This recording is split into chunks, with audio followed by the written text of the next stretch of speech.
Tangkapan layar kericuhan terjadi di area lahan persawahan, antara petani dari Desa Seituan Kecamatan Pantai Labu Kabupaten Deli Serdang, dengan personil TNI Angkatan Darat.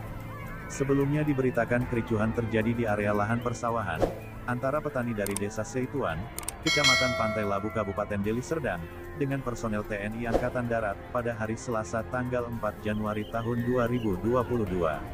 Saat itu pihak TNI kembali mengklaim, kalau persawahan yang dikuasai oleh masyarakat, adalah milik Pusat Koperasi Angkatan Darat Puskopat, Adam IBB.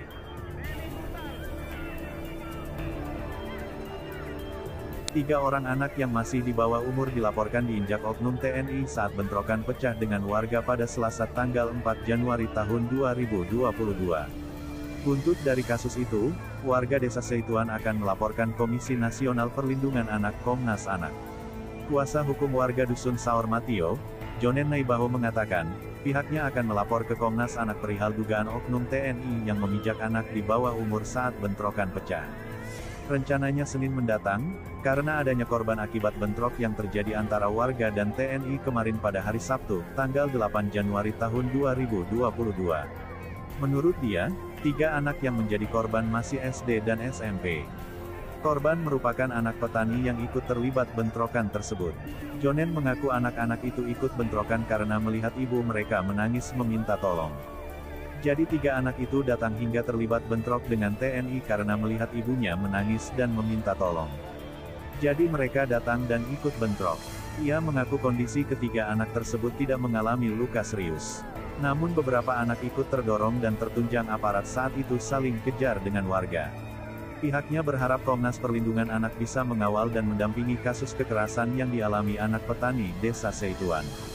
Melalui laporan itu kita minta agar Komnas Anak dapat mendampingi kasus kekerasan yang terjadi.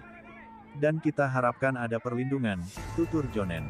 Kasus sengketa lahan seluas 65 hektare di Dusun Saor Matio yang memicu bentrok warga dan TNI saat ini masih terus bergulir di Pengadilan Negeri Lubuk Pakam.